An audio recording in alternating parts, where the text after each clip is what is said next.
जय गुरुदेव बच्चों। मैं उमा श्रीवास्तव आज आपके समक्ष प्रस्तुत हुई हूँ पाठ 5 बाल लीला का अभ्यास कार्य का हल लेकर। तो आइए, स्वागत है आप सभी का यूट्यूब चैनल उमा क्लासेस पर। अभ्यास कार्य हल करवाते हैं। पहला अभ्यास है, निम्नलिखित पद्यांश को पढ़कर पूछे गए प्रश्नों के उत्तर दें। मैया मोरी मैं नहीं माखन खायो, भोर भये गैयन के पाछे, मधुबन मोहि पठायो। चार पहर बंसी बट भटक्यो, सांझ परे घर आयो। मैं बालक बहियन को छोटो, छींको केहि विधि पायो। ग्वाल बाल सब बैर पड़े हैं, बरबस मुख लपटायो। तेरे जिय कछु भेद उपजी है, जान परायो जायो। यह ले अपनी लकुट कमरिया, बहुतई नाच नचायो। सूरदास तब बिहसी जसोदा, लय उर कंठ लगायो। यह सूरदास जी का पद है। अब प्रश्न देखते हैं, कवि एवं कविता का नाम। तो कवि हैं सूरदास जी और कविता का नाम है बाल लीला। दूसरा है, मैं शब्द का प्रयोग किसके लिए हुआ है, सही विकल्प चुनिए। सूरदास, माँ जशोदा, श्री कृष्ण, श्री बलराम। तो सही विकल्प है श्री कृष्ण। तीसरा है, बाल गोपाल ने मक्खन ना खाने की कौन कौन सी दलील दी। सही विकल्प चुनिए। मेरी बाँह छोटी है, मैं छीके तक कैसे पहुँचता। ग्वाल बाल ने मेरे मुख पर मक्खन लपटा दिया है। मैं तो गाय चराकर शाम को घर आया था। उपर्युक्त सभी। तो इसमें तीनों ही सही है, इसलिए उपर्युक्त सभी। घ है, जसोदा ने बिहस कर कृष्ण को गले लगाया। बिहस का सही विकल्प क्या है, व्यंग से, हंसकर, दुखी मन से, रोते हुए। तो सही विकल्प है हंसकर।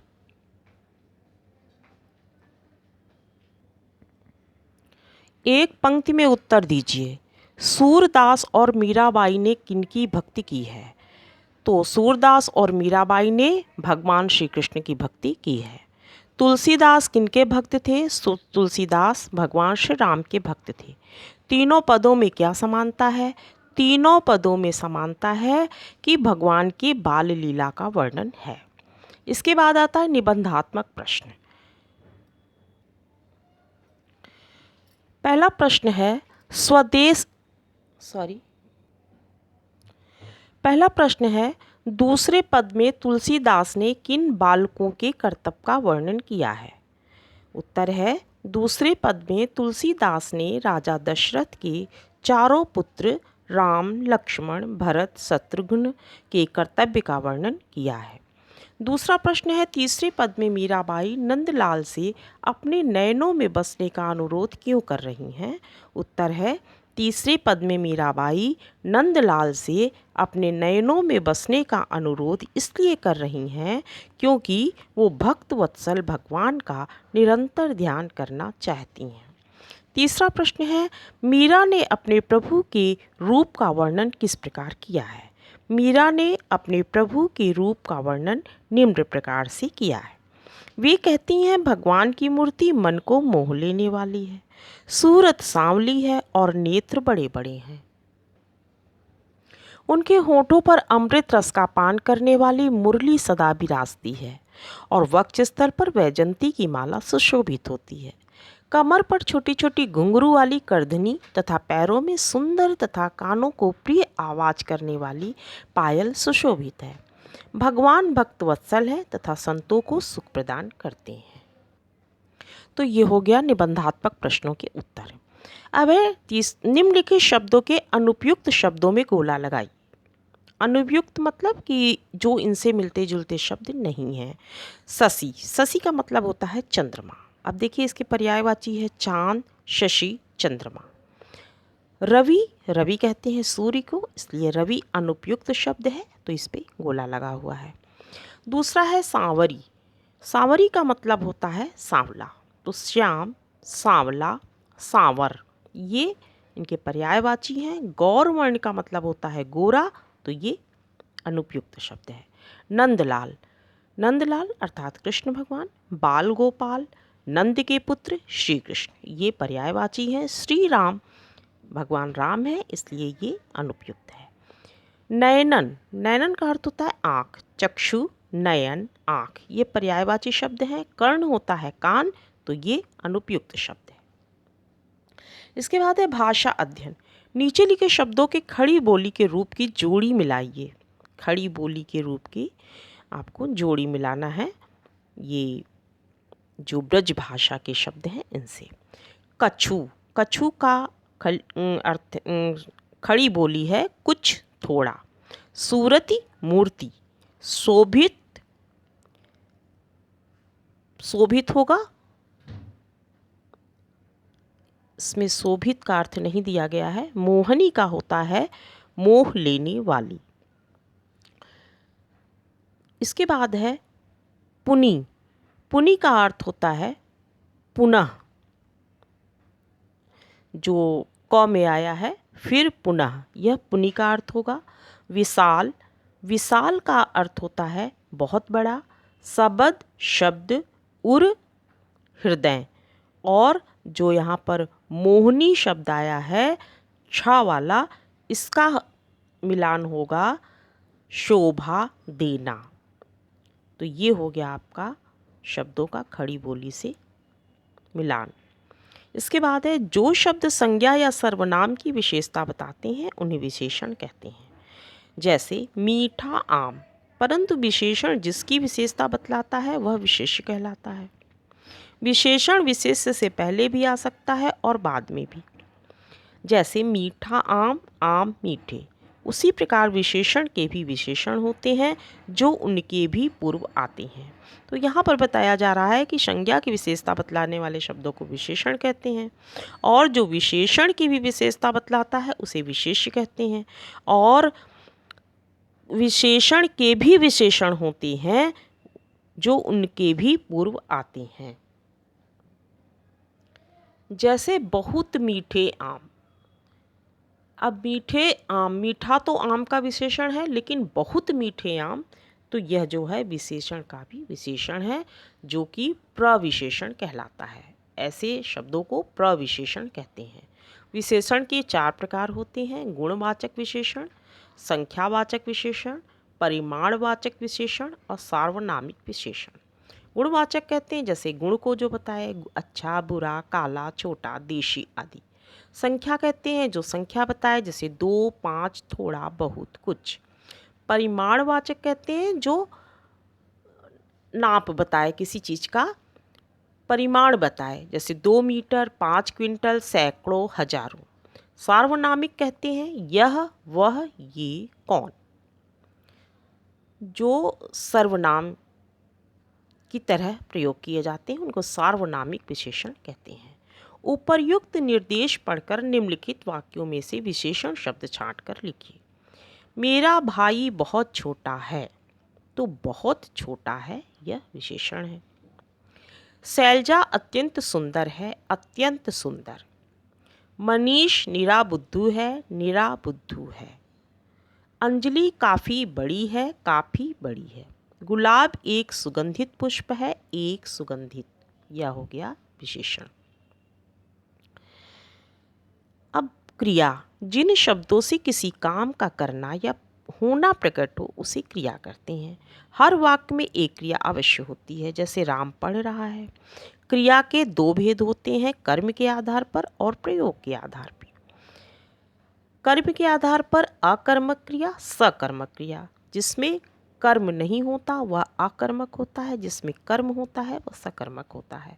प्रयोग के आधार पर सामान्य क्रिया, संयुक्त क्रिया, नाम धातु क्रिया, प्रेरणार्थक क्रिया और पूर्वकालिक क्रिया। इस पाठ में हम कार्य के आधार पर दी गई क्रियाओं का अध्ययन करेंगे। सकर्मक क्रिया, जिन क्रियाओं के साथ कर्म होता है, यानी कोई न कोई कारण होता है जिसकी पहचान हम क्रिया से प्रश्न पूछकर कर सकते हैं। जैसे राम आम खाता है, यहाँ खाता है क्रिया है। प्रश्न पूछने पर किसको खाता है, उत्तर मिलेगा आम को। जब उत्तर मिले तो सकर्मक क्रिया हाँ कभी कभी होगा। उत्तर सामने नहीं आएगा तब उत्तर कुछ न कुछ होगा। अकर्मक क्रिया, जिन क्रियाओं के साथ कर्म नहीं होता, जैसे मोहित हंसता है, कुत्ता भौंकता है। यहाँ क्रिया क्रमशः हंसता है तथा भौंकता है। प्रश्न पूछने पर किसको हंसता है, किसको भौंकता है, जवाब नहीं, अर्थात यह अकर्मक क्रिया है। उपरयुक्त निर्देश पढ़कर नीचे लिखे वाक्यों में सकर्मक और अकर्मक क्रिया बताइए।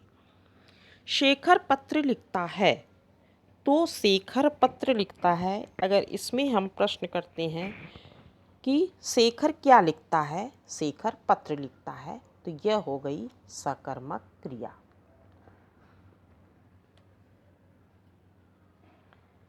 शेखर पत्र लिखता है, हम प्रश्न करते हैं शेखर क्या लिखता है, शेखर पत्र लिखता है, अर्थात पत्र है तो यह सकर्मक क्रिया है। पंकज दौड़ रहा है, इसमें हम कहेंगे किसको दौड़ रहा है, तो दौड़ रहा है, इसमें कर्म नहीं है, इसलिए यह अकर्मक क्रिया है।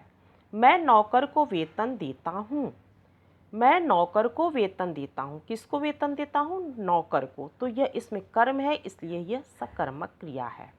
वह रोता है, रोता है, तो इसमें कर्म नहीं है, इसलिए यह अकर्मक क्रिया है। बच्चे फुटबॉल खेलते हैं, बच्चे क्या खेलते हैं, फुटबॉल खेलते हैं, यह सकर्मक क्रिया है।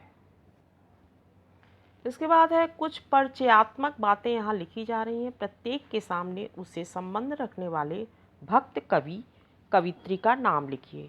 जन्म से अंधे, हिंदी साहित्य में सर्वोच्च स्थान, ब्रजभाषा, तो ऐसे कवि हैं सूरदास। राम भक्त, अवधी, ब्रजभाषा दोनों भाषा के कवि, सगुण उपासक, यह हैं तुलसीदास। राजघराने में जन्मी, कृष्ण को पति के रूप में मानती, साधुकड़ी भाषा, मीराबाई। इसके बाद है शुद्ध समानार्थी शब्द पे आपको सही का निशान लगाना है। जैसे लागी, लग गई, लागी का सही अर्थ क्या होगा, लग गई, लिए, लगाई, तो सही अर्थ होगा लिए। पुनि, पुण्य, फिर पुण्डात्मा, सही अर्थ है फिर। जिए, हृदय में, जीवन में, जीवित, सही अर्थ है हृदय में। लकुटी, लोटा, कंबल, छड़ी, सही अर्थ है छड़ी। मोद, आनंद, लड्डू, मोहना, सही अर्थ है आनंद। मोहनी, स्त्री, मोह लेने वाली, मधुर, सही अर्थ है मोह लेने वाली। नीचे लिखे तद्भव शब्दों के तत्सम रूप लिखिए। तत्सम शब्द कहते हैं जो संस्कृत से शब्द लिए जाते हैं, वे तत्सम शब्द होते हैं, और तद्भव कहते हैं जिनका रूप बदल जाता है। संस्कृत से शब्द आए हुए शब्दों को बदल कर लिखा जाता है तो उन्हें तद्भव कहते हैं। तो देखिए तद्भव शब्द के तत्सम शब्द पहर, प्रहर, भक्त, भगत, भक्त, सांझ, संध्या, मूर्ति, मूर्ति, बच्छल, वत्सल, क्षुद्र, छोटा। अकार आदि क्रम से नीचे लिखे शब्दों को लिखिए। अब अकार आदि क्रम से आपको लिखना है, तो अकार आदि का मतलब कि जैसे वर्णमाला के हिसाब से आपको लिखना है। वर्णमाला में जैसे जैसे शब्द आते हैं उसी क्रम से आपको लिखना है, जो आपको स्वयं करना है। नीचे के लिए शब्दों के तुकों का मेल करने वाले शब्द लिखिए। अब तुकों का मेल करना है, तुकों का मतलब कि तुक मिलाने वाले, जैसे खायो, पायो, आयो, जायो, तो इस तरह से आपको कविता से देखकर इन शब्दों को तुकों का मेल करने वाले शब्द लिखने हैं। मीरा के पदों की क्या विशेषता है?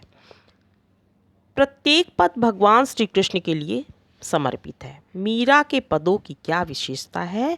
तो मीरा के पदों की विशेषता है कि प्रत्येक पद भगवान श्री कृष्ण के प्रति समर्पित है।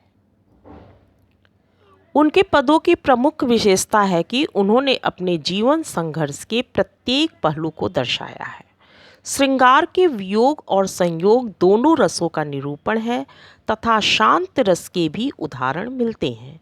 मीरा के पदों की भाषा राजस्थानी मिश्रित ब्रज भाषा का प्रयोग मिलता है। भाषा सरल है। निम्नलिखित वाक्यों में विशेषण को रेखांकित करके उनके भेद लिखिए। निम्नलिखित वाक्यों में विशेषण को रेखांकित करके उनके भेद लिखिए। तो विशेषण को पहले आपको रेखांकित करना है। जो संज्ञा की विशेषता बतलाता है उसको विशेषण कहते हैं, और विशेषण को रेखांकित करना है, फिर उसके भेद लिखना है। भेद आगे आपको बताया जा चुका है। मार्ग पथरीला है, मार्ग कैसा है? पथरीला है, यह विशेषण है। तो यह गुण बता रहा है, इसलिए गुणवाचक विशेषण है। वह पुस्तक धार्मिक है, पुस्तक कैसी है? धार्मिक है, गुणवाचक विशेषण है। मेरी कक्षा में 40 बच्चे हैं, कक्षा में कितने बच्चे हैं? 40 बच्चे हैं, तो यह विशेषण है और संख्यावाचक विशेषण है, क्योंकि यह संख्या बता रहा है। दुकानदार के पास थोड़े फल हैं, दुकानदार के पास कितने फल हैं? थोड़े फल हैं, तो यह परिमाण बता रहा है, इसलिए यह परिमाणवाचक विशेषण है। लंबा लड़का खेल रहा है, कैसा लड़का है? लंबा है, लड़के की विशेषता है लंबा, अर्थात यह गुणवाचक विशेषण है। नीचे का 7वां प्रश्न है, सूरदास के बाल गोपाल माखन न खाने की बात की पुष्टि के लिए अपनी माँ के सामने अनेक दलीलें देते हैं। क्या कभी ऐसा हुआ है कि आपने चोरी चोरी कोई काम किया हो और पकड़े जाने पर आपने अपने बचाव में कोई सफाई दी हो या बहाने बनाए हों? उन सब का उल्लेख करते हुए एक अनुच्छेद लिखिए। यह आपको स्वयं करना है, बुक में ही करना है। सभी एक्सरसाइज आपको बुक में करनी है। एक पंक्ति के उत्तर और निबंधात्मक प्रश्नों के उत्तर आपको कॉपी में करना है, शब्द अर्थ आपको कॉपी में करना है, बाकी सभी एक्सरसाइज आपको बुक में करना है। तो ये हो गया आपका अभ्यास कार्य का हल। आशा है आपको समझ में आ गया होगा। यदि कहीं भी प्रॉब्लम होती है तो आप कमेंट बॉक्स में लिखकर या मुझसे स्वयं संपर्क कर सकते हैं। जय गुरुदेव, धन्यवाद।